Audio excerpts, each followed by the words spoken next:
Hey, everybody. Welcome back to another episode of the Horse Geeks podcast, where we look at horses and riding from the inside out.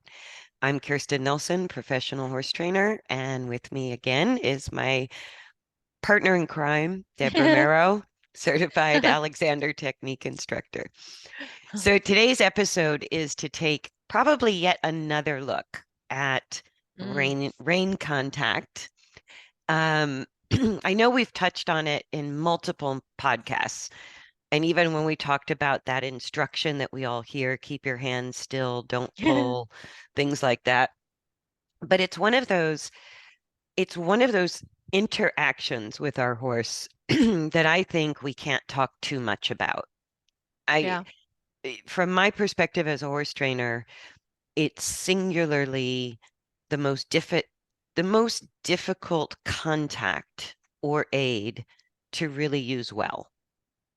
And I think it's Mhm. because humans are so handsy, we're so hand oriented, and the reins and the horse's head and neck is in front of our eyeballs. Mhm. And those are two of the biggest challenges to really developing what I would consider an authentic rein contact, or even we can talk about separating rein aids from rein contact. But Right. what is your like, what do you find working in AT with people's hands, shoulders, arms? Mhm. I know you said one of the most chronically contracted areas of the person's body, if they're perpetually sort of in fight or flight or in the sympathetic nervous system, is the tension in the hands. The tension in the hands and the forearms. Yeah.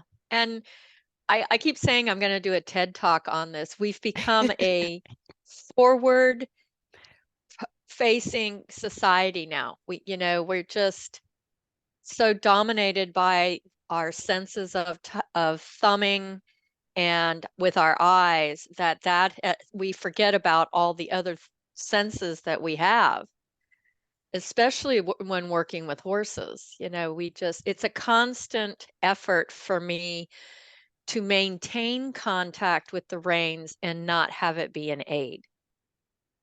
That it Yeah, so let's that talk that's about a what that constant means. because we're such takers. We're takers with our hands. Or doers. Yeah, we have to do something. We have to manipulate, we have to control. And that to me is not what contact is. Yeah. And so in the simplest terms possible, if we're going into nonverbal communication, which is what our aids and contacts Mhm. are, aids are where we're talking, which means we are active within our bodies, and contacts are where we are listening or we're passive within the use of our body. So a contact is a receiving mode of nonverbal conversation, and an aid is an active or a talking mode of nonverbal communication. And that comes from how we use our body.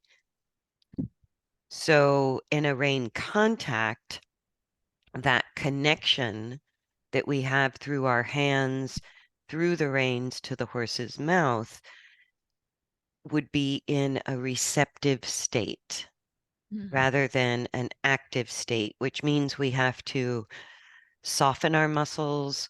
We have to sort of refrain from activity in order to listen. So That's just a like, good point. Yeah, because if you think of the language, always so into the language we use. Some of the language I hear is take the reins or grab the reins. So or just in that language, and I've mentioned this in other podcasts, but if you're contracting a muscle, you're shutting down all the proprioceptors to send information to your brain. So if you're clenching and holding your reins, there's no way you can receive and listen. So there has to be because the that. tightening of the muscle is what we hear, quote unquote, Hmm. through in our own internal loop. So we can't receive Right. outside information because we're already Well, it's just like if you and I talk at the same time, right? It's and we do that sometimes. We accidentally talk over each other. And in Mm, that moment, excuse me, in that moment where we're both talking, it's hard to hear anything. exactly. So just in our conversation, if I'm talking, I'm giving the aid, and as you're listening, you're in contact mode, That's a good way to put it.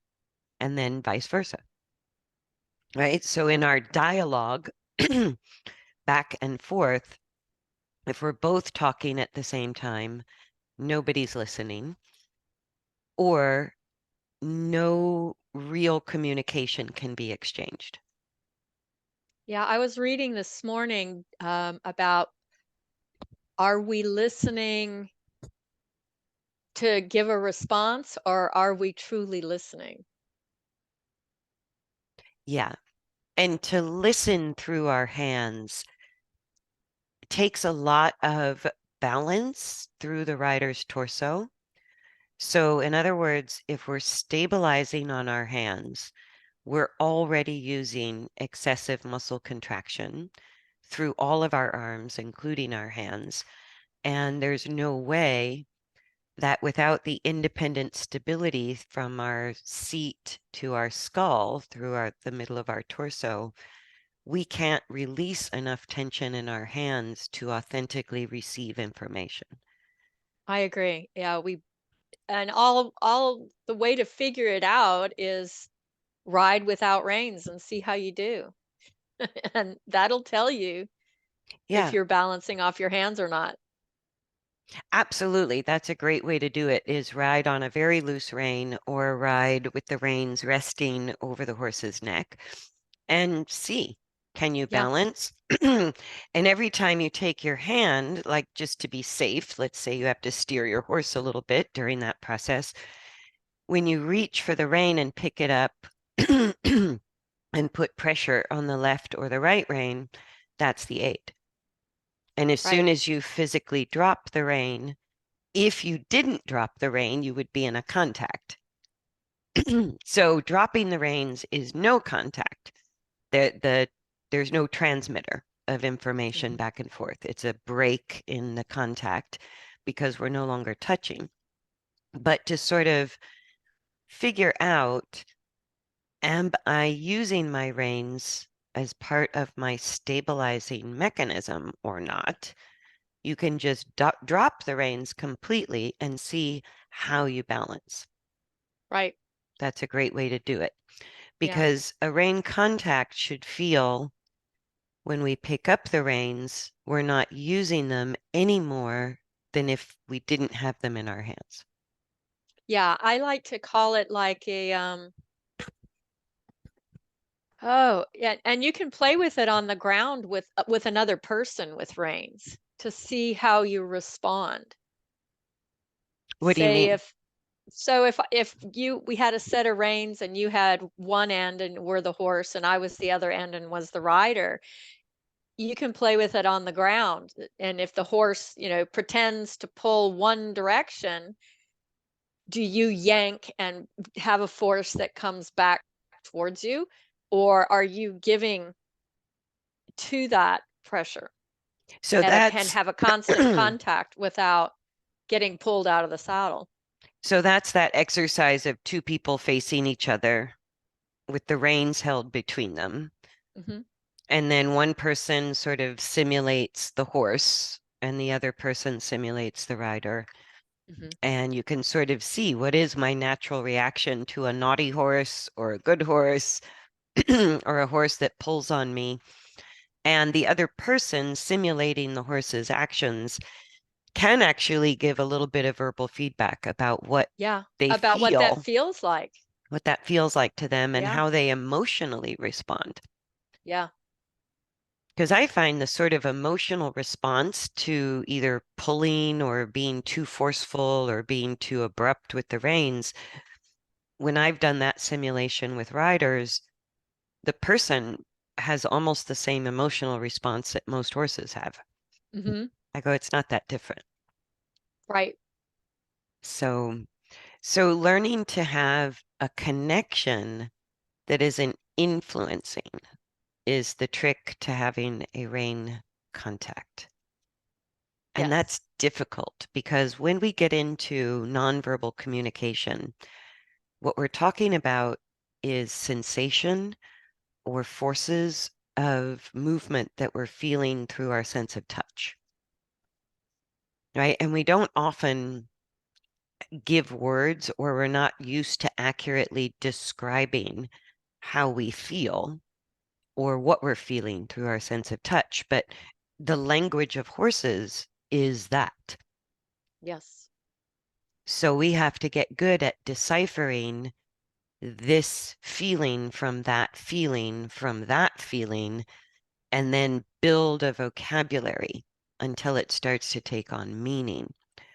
So something I do a lot with riders is ask them to maybe shorten the reins, lengthen the arms.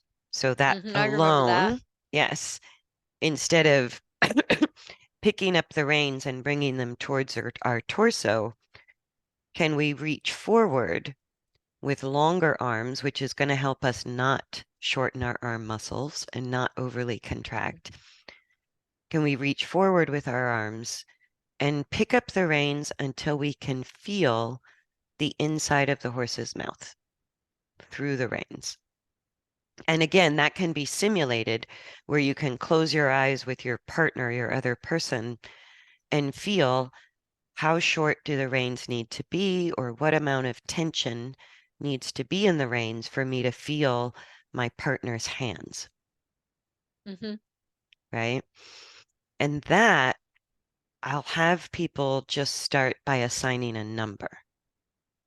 So in other words, if 10 was a lot of force and 0 is a disconnect, where between 1 and 10 would be the best description of that amount of tension or that amount of force through the reins, where the rider can feel the horse's mouth or one person can feel the other person's hands through the connection of the reins, so that the reins become a transmitter or a Hmm. way for two bodies to touch from a distance.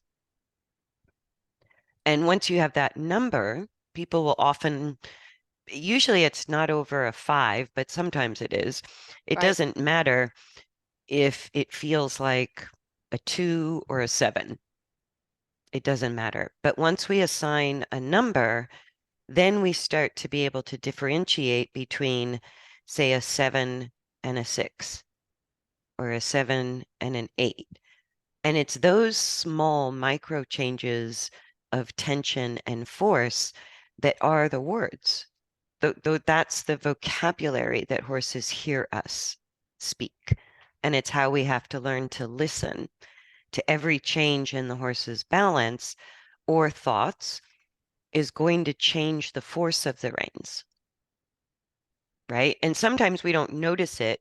It's 0, 0, 0, 10 is what it feels like to us. But a lot of times there's a whole language or range of different feels. Sometimes the left rein is heavier than the right rein, or Hmm. vice versa, right? Sometimes the force is going downward, sometimes it's going outward, sometimes it's going upward from our perspective as the rider.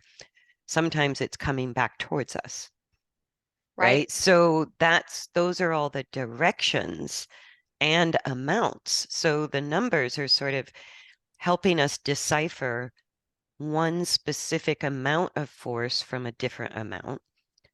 And then also we can feel in that changing of amounts, maybe directions, Yeah, forward, and back. I think that's important what you said about assigning a number to it, because then it becomes clear about Yeah. what's going on with our hands, Yeah.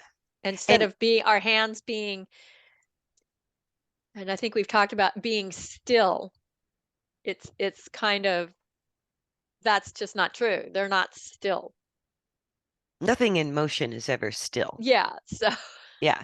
But it's ironically, sort of the paradox is that when we're equalizing forces, and this is what balance is in a nutshell, when we're equalizing forces that are working in opposing directions, we experience a zero sum of force. So there is a sense of stillness or an absence of forces within motion. But the truth is, nothing is actually static. Right. It's never non-movable. It's just that when we equalize opposing directions of force, we get a zero sum. So there is a sense of stillness or absence of force, especially if we're, really achieving the higher degrees of balance. We're equalizing left, right, front, back, up, down in a three-dimensional body. Yeah. But it gives us this incredible sense of stillness within the motion. And the Yeah. Rein I'm interested, contact is just one part of that. yeah, in the stillness of it all, or the giving and receiving of information. And because to me, when I'm writing and brain contact tells me what to do with my head, neck, back, and pelvis, not what to do with my hands.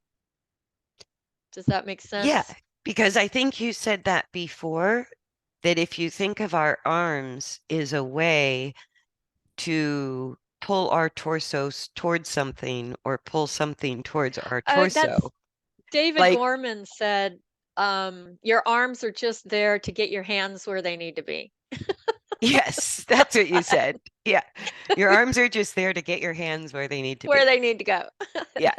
But it's really about either resisting, as a rider, we're either resisting being pulled forward through our torso, but we know how much resistance to give through the reins through our hands. Does that make sense? So our hands are giving the information. That's the connection to the horse's front end, but we're actually responding to it way past our arms. Yeah, I think that if there's any important thing, and it's really hard. I mean, as a human, we want to control things Through the with our hands. with our arms and hands. Hmm. We're very controlling and manipulative. So we really, as humans, have to go to the subconscious level and bring that habit up of not snatching and grabbing and doing with our hands, instead allowing, like you said, your arms to get longer and the reins to get shorter, and It's then in receive in the information to make changes in the head, neck, back, and pelvis of the human. yes. Yes, and that is 100% against every instinct that Yes. drives the human body. Yes. That's what's so tough about rein contact in particular. Rein aids, we're doers, right? Yeah. Giving a rein aid, we do it the second we get on a horse on our first ride. It's because if you think of like a little brand new baby, one of the first things little babies do is a death grip on your pinky. Mm-hmm. Like that instinct to clasp and grab is so strong in the human evolution, right? For whatever reason, that if we are the least bit afraid or the least bit unstable in our torso, that is such a deep instinct to grasp, Yes. right?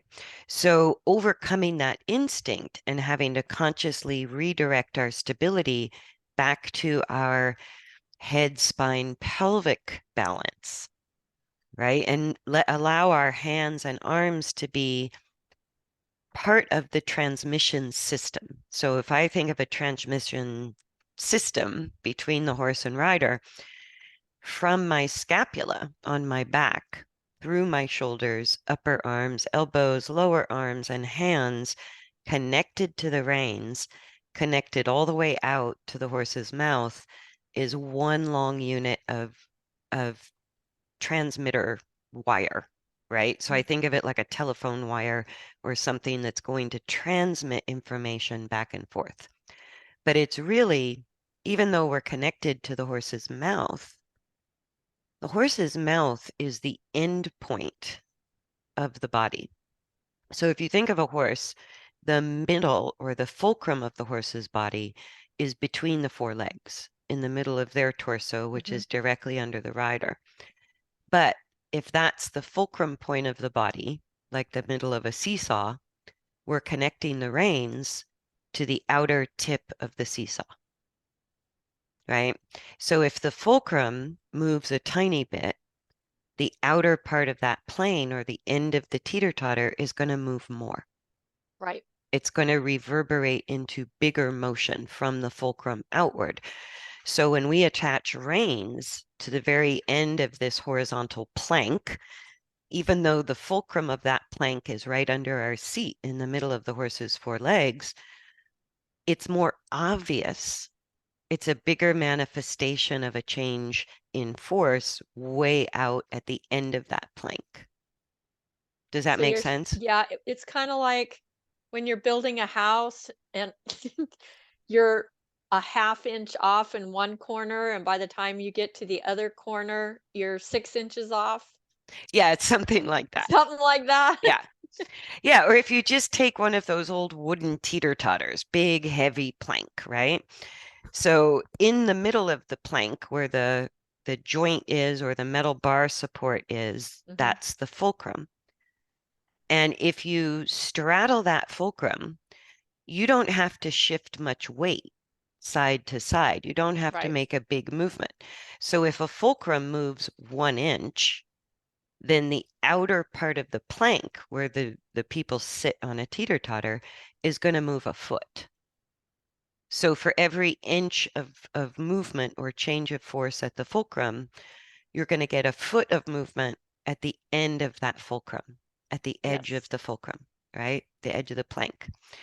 And so if you think of a teeter-totter, up, down, the outer edges of that plank are making huge swings up and down, but the middle really isn't moving all that much, right? Mm-hmm. So if we think of the middle of the horse's body right under the rider's seat, not just seat, but pelvis up through the spine all the way to the head, we call it lots of things. I mean, that to me is the rider's seat, but it goes from the seat bones up and out the top of the head. It's so we call it the axial skeleton. We also call it the central line of force. We also call it the rider's torso and head, right? So that our fulcrum is sort of near the middle of our body, and our teeter-totter runs vertical, but we're straddling this horizontal teeter-totter right over the fulcrum. Yeah. So that's where I go, you're wasting your time trying to manage the edge of the teeter-totter. All of your power is right there at the fulcrum to make the difference, right? So Right. even if my attention gets sort of pulled to the outer edge of the teeter-totter, I have no control over my own fulcrum or the horse's fulcrum because now the horse and it'd be like I left the middle of the teeter-totter and I'm edging out to one I side, was thinking the same thing. putting my weight on the plank and then trying to lift Trying the to, end with my hands, well, right? and I unfortunately have seen that. We see it all the time that we're Yeah, supposed to especially in pick the upper horse level up. dressage. Yeah. Yeah. So and that's what it is. Once the teeter-totter tilts forward towards the head, that's why we get heaviness in the reins, right? Because that's where the skeleton and the weight went was to the horse's front end, which also means if you really think about sitting in the middle of the horse, not very many people are thinking about what's happening to the back half of the teeter-totter at the Right. same time. Well, the back half would be going up. So you have a high croup, we call it, right? Or Mm-hmm. disengaged hindquarter. Um, but the back end behind us, the forces of the horse's hindquarter are coming upward when the forces at the front end are going downward. So that's also going to create a force against the rider's seat. So not only are we being pulled forward by the reins, but we're being pushed forward by the saddle. Right. So if we're not in control of where our vertical teeter-totter is, then we just are at the mercy of the force of The the sloshing. horses. So that's why really we have a much bigger effect at the fulcrum. And if we use our weight and mass to resist the upward push coming from the back end, it's far more effective than if we're just trying to use our skinny little arms. I have the arms of a 10-year-old girl. So it's like Trying to manage this huge trying to force manage 1,000 pounds, with a right? Or little even, tiny thing called a bit in the yeah. mouth. And even the horse's head weighs roughly 100 pounds. Yeah. I go, just their head is 1/10 of their body weight. So here we are thinking we're going to pick up that front end with our measly little arms. And really, we're far more effective if we're using our weight and mass to sort of stabilize the fulcrum, which is Yeah. way back in the saddle under our seat bones. Yes. And once we understand that, then we can have a rein contact. We can actually pick up the reins and have a constant number, even on, and this is a little mind-blowing, we can have a constant number which describes the amount of tension or force or the feel of the reins on a huge variety of rein length. Right. Kaboom, right? So people get very attached to the rein length They rather do. than thinking about the rein feel. And I know for me, way back when I first started riding, that it was mainly because I was using my hands to balance, and that having my hands close to me, close to my center of gravity, I felt more secure. But through the work I've done for the last 30 years and balancing my head, neck, back, and pelvis, it frees up the arms and the legs to do what they need to do. Yes. Yeah. Yeah. And I was going to say, even at the beginning of this conversation, that what you said about how humans tend to really contract the hands and the upper arms when they're in fear. That's why I always put the learning frame of mind first, or I have to work with a horse and rider at the rate at which they can maintain a feeling of safety and security. Because That's important. as soon as we're afraid, we're going to grab with our hands. Yes. We won't have any control over how we use our hands or the muscles in our arm. And like I said, that instinct goes back to the moment we're born, Yes. grasping our parents' fingers as It's hard as we huge. can. It's huge. So knowing that even if we have butterflies or anxiety, like even performance anxiety, we're going to a show, right? Anytime we're not feeling calm and focused, we're going to have a really difficult time controlling the use of our hands. Yes. So to me, first, the rider has to feel authentically safe, 100% from the inside out. And that involves, of course, trusting that particular horse or, having the skills to know what to do. But they absolutely have to feel safe so that they can remain calm and focused and then direct the balance in the skull, spine, torso. And Yeah, it's a and big deal it's a to big open the deal. And hands. what really helps me is the actual fascial connection of the arm can be traced from your pinky up your arm, down your scapula, all the way to your sacrum. So it helps me to think of, oh, that's where my arm attaches, is at my sacrum. And that's where I need to make the changes. Right. Even though That's truly the connection of my arm to my body. right. And that's through, I think, was it a paper you read about leading That's with the Thomas pinky? Myers. Um, Okay. yeah, when I doing workshop with Thomas Myers and all the fascial connections in the body, that he has true dissection actually dissected that connection, that truly, and it's called, if you look up brachiation, it's the monkeys swing through the trees pinky first because they Mm, know that that's the fascial connection to the back so that you can swing. interesting. Yeah, and if you see that, the way they swing and twist and use spirals, as opposed to, say, in the military, people are taught to grab thumb first.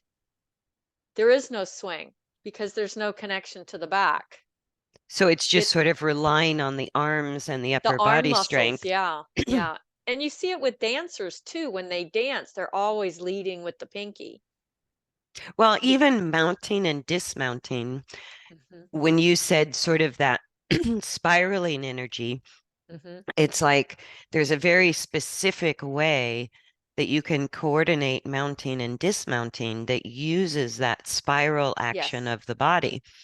Or it's how I threw a huge, heavy Western saddle up on a big horse, was with that spiraling sort of twisting Yes, that motion. spiraling up motion. Hmm. Yeah. And Yeah, we and forget that. Sometimes we think it's a linear conversation with the horse where, there's all of these dynamics of spirals and it's a 3D situation, not a linear right, contact. right. That there's more dimensions available to us Hmm. than just Yeah. sort of this what's in front of us. We forget that, that that's actually available to us.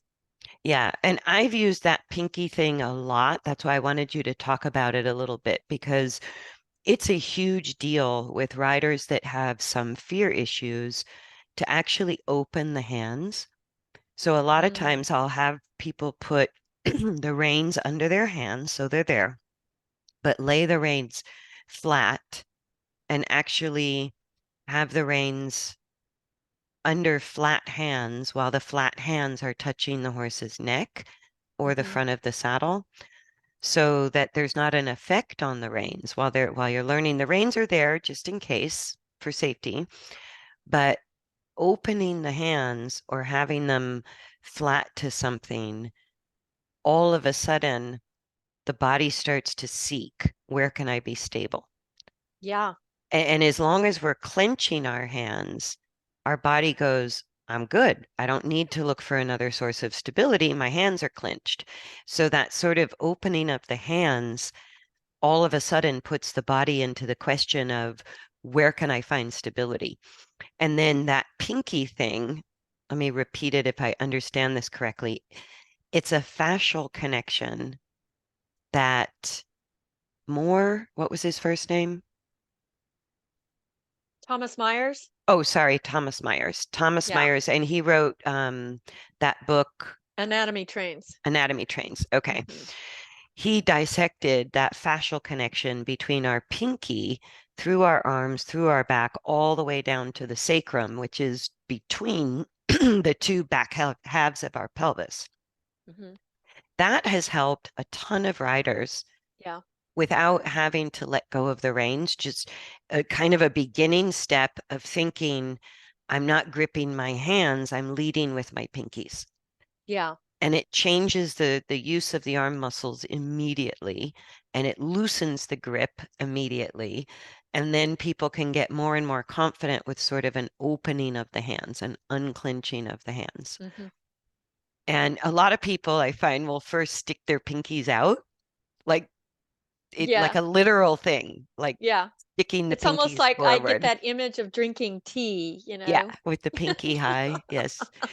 And it really isn't that. It's more of like a thought of just, Hmm. could I think about my pinky as my main finger while I'm holding the reins or while Yeah. I'm balancing my torso?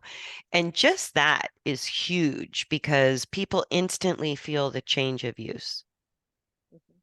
So that's a very powerful tool in developing rein contact because, and then opening the hands and just sort of either having the reins under the hands with the fingers long and the palms open, that's another way to suddenly release that instinct to grip and stabilize through the hands and the upper arms.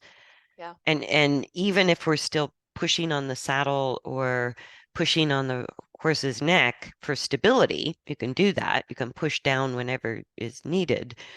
But the body starts to alert the brain that we need a new source of stability. That's the power of it. Exactly. Yeah. And so instead of just allowing the fingers to stay closed, and I had lessons, especially with classical instructors, that were like, your fingertips must touch your palms, right? And I go, I just don't find that's the case. And that actually, two things that really hindered my rein contact for years was me trying to get my fingertips to touch my palms instead of just Interesting. having a very loose, barely bent finger, right? That got in my way a long time. And the other thing, which doesn't even sound related to reins, but how I held a whip.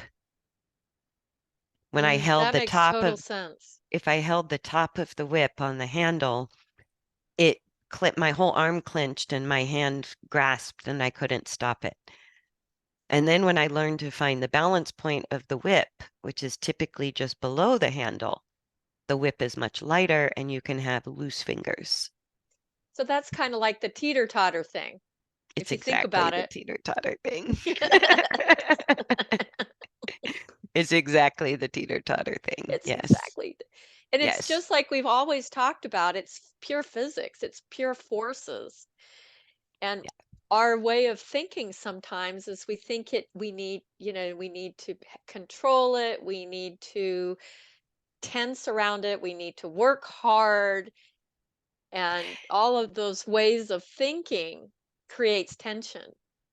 Yeah, and I gotta say, one of my personal sort of, I don't know, cringe moments or just kind of a bit of a pet peeve. I mean, I get it, I don't judge it, but what I hate seeing is somebody who thinks they understand mechanics because they know a lot about anatomy, but on a practical level, they're using bit leverage to try to change the back.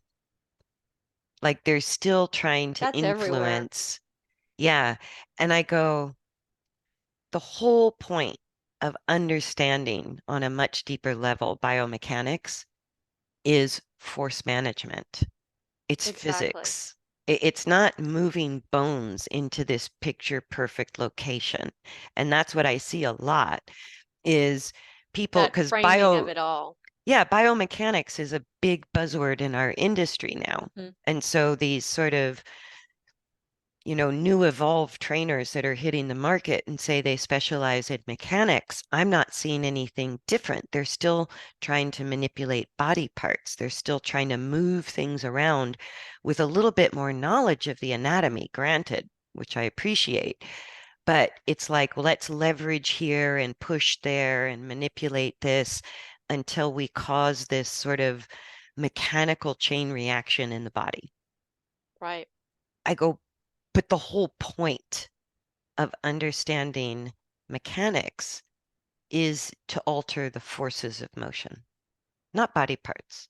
I go, every unique body is going to put those parts exactly where they belong.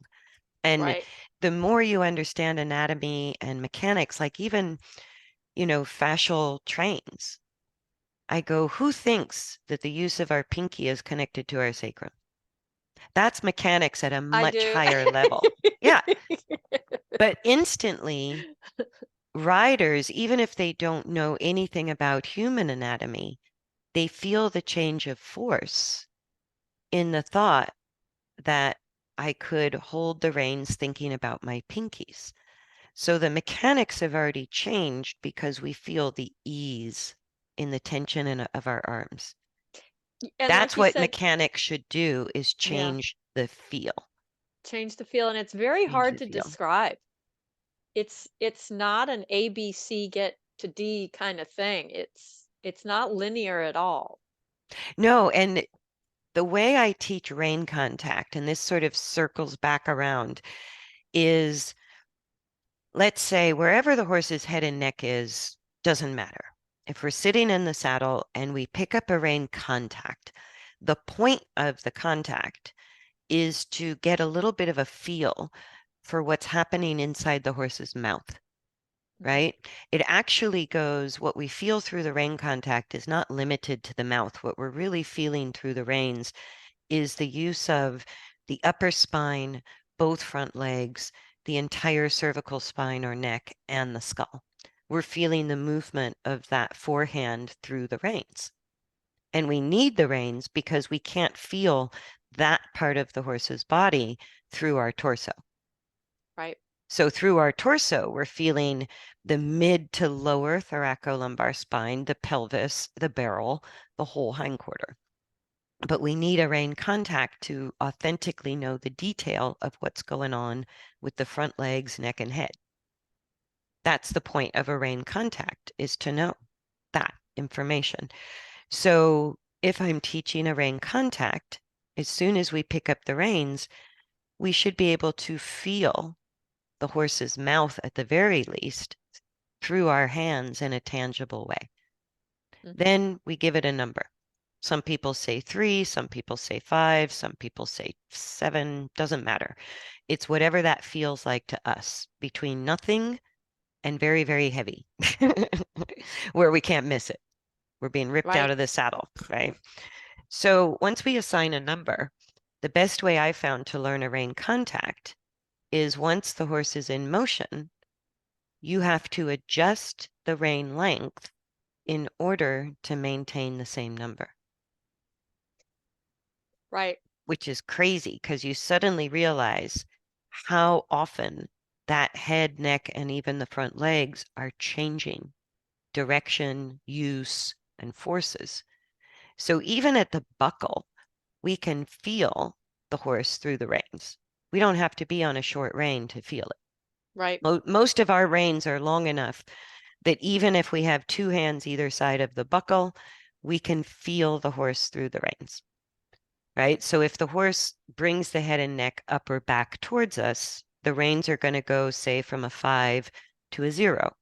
Mhm. So in that case, we have to gather up more rein to recreate that level of tension or feel that we call a 5. Then all of a sudden the horse lengthens the neck or falls, lengthens it, puts their nose on the ground. Now we have to lengthen the rein in order to keep the same feel. So in other words, I was taught you take up your reins, you touch your fingers to your palms, and done deal. End Done of deal. story. Now the horse is supposed to figure out how to be light within that frame. That's yeah, and then that's that whole locking down mechanism of the arm, Hmm. which we're very comfortable with and we can sustain for quite some time. Humans love it, Yeah. horses hate it. Yeah. So what do I hear all the time? Oh, my horse gets his tongue over the bit. I have to strap his mouth closed with a flash or a drop nose band. He's busy in his mouth, chomping the bit, grinding the teeth, tossing his head and Mhm. neck, getting behind the bit, getting above the bit. I need more Uh, leverage on the bit. I need a different bit. Blah, I blah, need a blah, blah, tie blah, blah, down. I need blah. a running martingale. I need. Right, right. But really, if I pick up the reins and I have a fixed length on a moving horse, then sometimes those reins are just, let's say I started at a 5, sometimes the movement of the horse is going to make them go 5, 4, 3, 2, 1, 0. Mhm. And then in a split second or one stride later, it goes 5, 6, 7, 8, 9, 10. Right? That's the feeling of the horse altering the use of the head and neck and the front legs. So if I want to learn a rein contact, there's no way I can have a static length of rein on a moving horse. Because that static is an aid, if you think of it. Yeah, if it goes 5, 6, 7, 8, 9, it just became an aid. And Yeah. if it goes 5, 4, 3, 2, 1, I'm losing contact. Right? So there's no good or bad value when we give it a number. It just gives us a way to assess what we're feeling. that a 7 is a different feel or a different amount of force than a 6 or an 8. And that it's information That to, information is critical. That yeah. is the language that our horse is speaking Mm-hmm. to us. So whether we understand it or not, whether we can communicate or not, that language is being spoken by the horse all the time. All the time. Yeah. Yeah. And we don't have Google Translate yet for that. So it's like we're a little bit in a foreign country actually having to learn the language. And it really does boil down to it's in receiving that information to make changes in the torso Yes. of the Or human. And to overcome our instinct, yes, to learn how to rapidly change the length of the reins in order to keep a precise number. yes, Now your body has to find stability somewhere other than your hands and arms. exactly. Yeah. It's And sort of, that's my work. That's what I teach non-riders the same. It's the same thing. And I know we've talked about the person with the walker. It's the same concept yes. of balancing off your hands. Yeah, and when we clench our hands and we're non-adaptable in our rein length, whatever we choose, either zero connection or a very short rein, it doesn't matter. We become the walker Yes. if we're not just having a contact when the horse is in self-carriage. So every time the horse loses their balance, it changes the number on our reins. If we're trying to learn a rein contact, we want to keep the number the same no matter what length of rein we're on. Or what movement we're doing. Right. If we're playing between a contact and an aid, a more advanced use of the reins is knowing that when my horse is at a 5, those are the steps in self-carriage because I'm only in a contact. And if the Not in an horse, aid. Right. right, if it goes 5, 4, 3, or if it goes 5, 6, 7, I'm now in aid giving territory, Yes. right? So that's kind of a more advanced, but I go, most people don't even understand a proper rein contact. A I rein agree. contact means the number doesn't change no matter where the horse puts his head and neck. So no So matter what rein length, that 5 is a 5. so that it's a receiving of information. Hmm. Yeah. And that is really difficult. Like at Very, the same very. time, riders are trying to learn to listen through their hands, constantly adjust rein length, and I mean constantly. They're also having to go, wow, my stability and balance really has to be through my torso and seat. It has to. Yep. Yeah, You absolutely can't has have to. free arms and legs unless you have your front to back support of your spine. It just Yes. biomechanically, the nervous system, all of that. Yeah. And Yeah. if in that exercise it always comes up, I'll sort of toss in a gentle reminder of the pinky connection. And that definitely helps because even if we're lengthening and shortening our reins constantly, if we're sort of organizing through our pinkies, right? That doesn't mean the pinky has to be stuck out there leading the way. It's really just a thought. I'm picking up the reins with my pinky. I'm letting go of the reins through my pinky. I find that thought changes the quality Yeah. of the work instantly. And I like to remind people that their arms are on their back. They're Well, not that's on the their pinky front. connection. That's the pinky Absolutely. connection. That's the So pinky connection. remembering that my arm is on my back and am I just connected to these arms Hmm. or my hands? Because we're such a forward thinking society that everything has to be in front of us, but it doesn't. Absolutely. And I think we better wrap it up there. We've been going a while. And I think this topic, I'm just going to title this Rain Contact. Um, I don't know, maybe we'll do a second one. Not Maybe. sure. I don't Maybe. know. But thanks everybody for joining us for this episode on Rain Contact. And it's a big topic, and you are not alone in your No, not at struggle. all. This is a human struggle It, for all on and off the riders. horse. It's not just riders have Yes. this problem. It's a human thing. Yes. So please like, share, and subscribe. And if you guys are listening to this on YouTube, I discovered if I get up to, I think, 1,000 subscribers, I can start a community tab where I can put more information, more detail for those Oh, that cool. are really interested in this. So I'd love to get up to 1,000. That would just be awesome. All right. Thank you guys. We'll see you next Bye. time. Bye.